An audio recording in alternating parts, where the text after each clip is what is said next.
Bastar police ने नवीन कानून के प्रति जन जागरूक करने हेतु व्यापक प्रचार प्रसार कर रही है और इसी तारतम्य में बस्तर आईजी सुंदरराज पी ने बस्तर जिले के पत्रकारों को नवीन विधि भारतीय न्याय संहिता 2023, भारतीय नागरिक सुरक्षा संहिता 2023 और भारतीय साक्ष्य संहिता 2023 के विषय पर विस्तृत जानकारी दी। इस अवसर पर बस्तर एसपी शलभ सिन्हा ने नए कानून के महत्वपूर्ण प्रावधानों और न्याय प्राप्त करने के साधनों और उपायों के संबंध में विस्तृत चर्चा की। नशा मुक्ति, साइबर सुरक्षा और यातायात नियमों के प्रति जागरूक करने का प्रयास किया।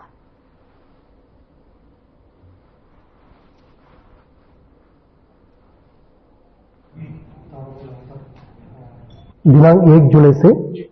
पुराना 3 कानून जैसा आईपीसी, सीआरपीसी एवं इंडियन एविडेंस एक्ट की बदले में 3 नवीन कानून है, जैसा भारतीय न्याय संहिता है, भारतीय नागरिक सुरक्षा संहिता है एवं भारतीय साक्ष्य संहिता है। ये 3 नया नवीन कानून लागू की गई है। सभी थाना में संदर्भ में दिनांक 1 जुलाई का कार्यक्रम आयोजित करके क्षेत्र की जनता को जागरूक करने के हिसाब से अनेक प्रकार का कार्यक्रम आयोजित की गई और लगातार सभी स्टेक होल्डर्स के इस संदर्भ में अवगत कराने के लिए भी एक सीरीज ऑफ इवेंट लगातार आयोजित की जा रही है। उसी सिलसिला में आज पूरा प्रदेश भर में जो पत्रकार साथीगण से रूबरू होकर ये तीनों नवीन कानून की प्रावधान के संदर्भ में उनके माध्यम से क्षेत्र की जनता को अवगत कराने के लिए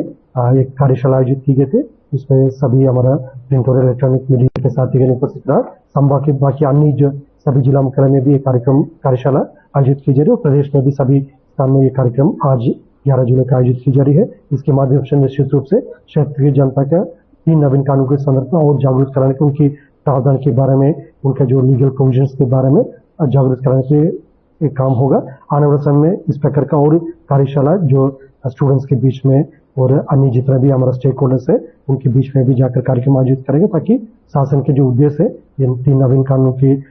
एक दंड की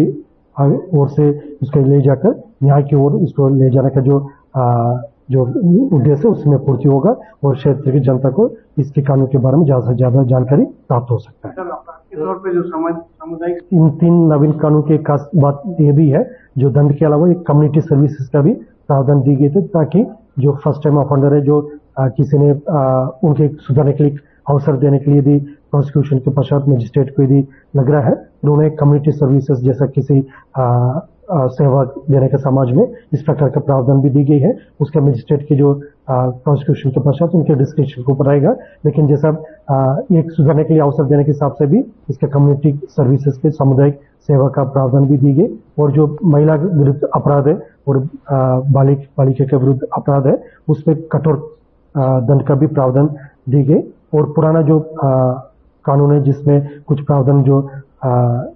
जैसा जिसका वर्तमान परिस्थिति में एकदम आवश्यकता नहीं है या आउटडेटेड होगी, उसको भी रिपील की गई। इस प्रकार का ये तीनों नवीन कानून के बारे में काफी जो नवीन प्रावधान का जागरूक करने के लिए लगातार कार्यशाला आयोजित की जा रही है। जी, अभी 2 नवीन प्रावधान इसमें है। एक 0 FAR का है, दूसरा EFAR है। जैसा पूर्व में भी जैसा किसी थाना में जाकर अन्य किसी जगह में घटना हो गई उसके 0 में FAR करने का प्रावधान है, लेकिन उसका एक राइट के रूप में नहीं देखा जा सकता है। लेकिन अभी इस नवीन कानून में उसके पीड़ित पक्ष का एक अधिकार के रूप में उसको देखा जा रहा है, ताकि वो किसी भी जगह में कोई घटना उनके साथ हुआ वो संबंधित शहर में आकर या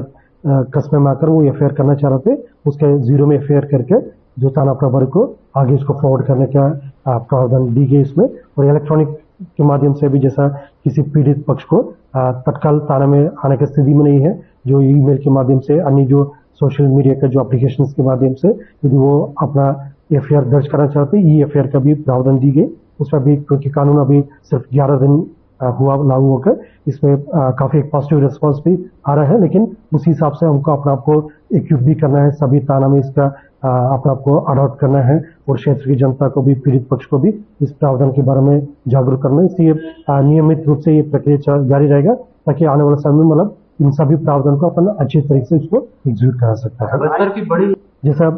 इसका प्रचार प्रसार करने के लिए हम लोग अलग अलग माध्यम से भी कार्यक्रम आयोजित करेंगे, जो अपने जितना भी कम्युनिटी आउटरीच प्रोग्राम से, इसमें भी इसके एक प्रमुख अंक रूप में जो 3 नवीन कानून के बारे में जागरूक करने के लिए क्षेत्र के जो युवा युवती को भी जागरूक करने के लिए कार्यक्रम आयोजित की जाएगा। और जैसा अभी CCTNs में जैसे किन किन लैंग्वेजेस के लिए प्रावधान दी गई है उस हिसाब से अभी हम एफआईआर को और अन्य जो जितना भी जो डॉक्यूमेंट्स को अपलोड कर सकता है। लेकिन आने वाले समय जैसा फीडबैक के हिसाब से जो स्थानीय बोली का भी यदि कोई प्रावधान की आवश्यकता होगा फिर उसमें भी उचित स्थान पर उसका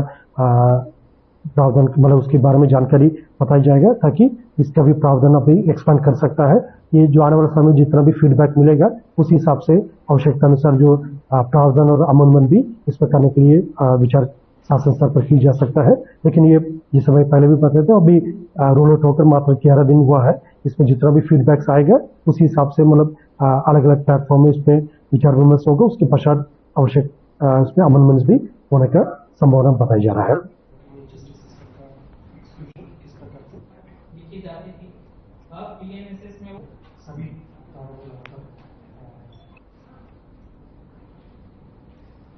बनाया तो फिर धीरे धीरे